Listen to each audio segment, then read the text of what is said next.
we have taken strong measures to facilitate the merger and the reorganization of many enterprises, phase out backward production capacity, promote advanced productive forces, and improve industry concentration and efficiency of resources allocation. We encourage our enterprises to upgrade their technologies and make their technological renovations.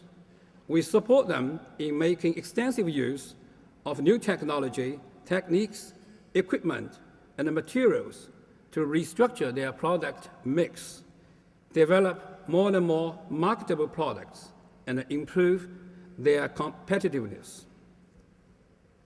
Thirdly, to cut in interest rates and increase liquidity in the banking system.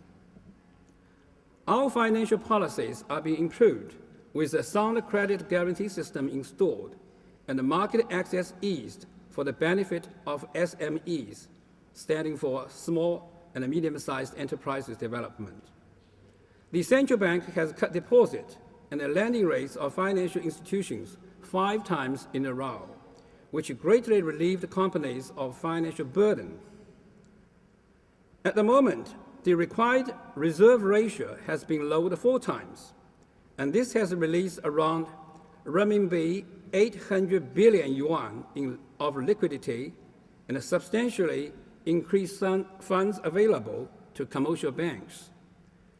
Now, all these policy measures have been adopted in the financial sector to boost the economic growth, including increasing lending, optimizing the credit structure, and providing greater financial support to agriculture and SMEs.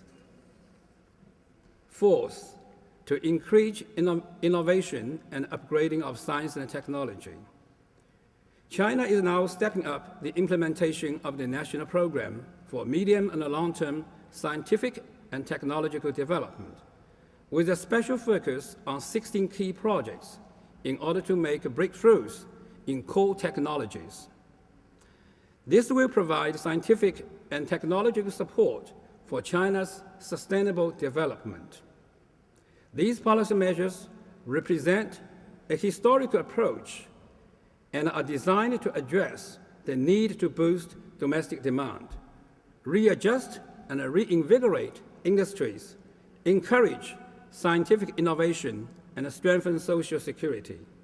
They are designed to stimulate investment, overcome the current difficulties with a long-term development in mind, and promote economic growth in the interest of people's livelihood. These measures can mobilize all resources of the Chinese society to meet the current crisis. Fifth, to boost consumption and significantly raise the level of social security. Touching on consumption, here I wish to focus a little bit on commodity supplies to Chinese rural areas. The Chinese government has repeatedly called on authorities and departments concerned to increase sales in rural areas. And to boost our rural populace purchasing power, my government has decided to raise the minimum purchasing price of grain as well as to increase subsidies or credits to the farmers. In this connection, we have and will open 150,000 new retailing outlets nationwide to make all kinds of household appliances, agriculture machineries, and automobiles more accessible and affordable to our people living in rural areas.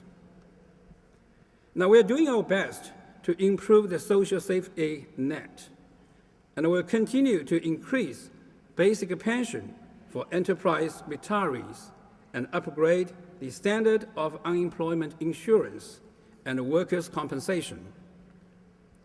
We will raise the level of basic cost of living allowances in both urban and rural areas, and special allowances and assistance to those entitled. We are also advancing the reform of the medical and health system, as some of the previous speakers just mentioned, and trying to put in place a nationwide basic medical and health system covering both the urban and the rural areas within 3 years, and trying to achieve the goal of everyone having access to basic medical and health service. This year, we'll increase public funds for compulsory education in rural areas, offer more financial support to students from poor families, and improve the well-being of middle and primary school teachers so as to promote equity in education and optimize the educational structure. Now, having said that, lastly, I wish to talk a little bit about China-Australia business relations under the current special circumstances. China and Australia have enjoyed a stable and close business relationship ever since the beginning of our diplomatic ties, more than 3 decades ago. Our two economies are highly complementary to each other. In recent years, the bilateral economic and trade cooperation has been broadened and deepened, as previous speakers indicate, with each passing day. China is now Australia's largest trading partner. I must add that over the years, the frequent high-level visits by leadership of our two great nations have helped lay a strong foundation for quick expansion of bilateral economic and trade relations. Last year, the Australian Prime Minister, Kevin Rudd, the then Governor-General Michael Jeffrey, Treasurer Wayne Swan, and Trade Minister Simon Crane all visited China. And the state leaders such as Victorian Prime Minister John Bromby and the Governor David de Cresta visited China as well. And there had also been high-level visits to Australia by Chinese senior leaders as well. I personally had the honor of accompanying Madam Yang Junqi, Vice Chairman of the Chinese National People's Congress, to Tasmania, and Mr. Zhang Ping, Chairman of the NDRC, standing for National Development and Reform Commission in Melbourne. And the sister city or state relations, people-to-people communication, have also helped consolidate the strong ties between our two countries.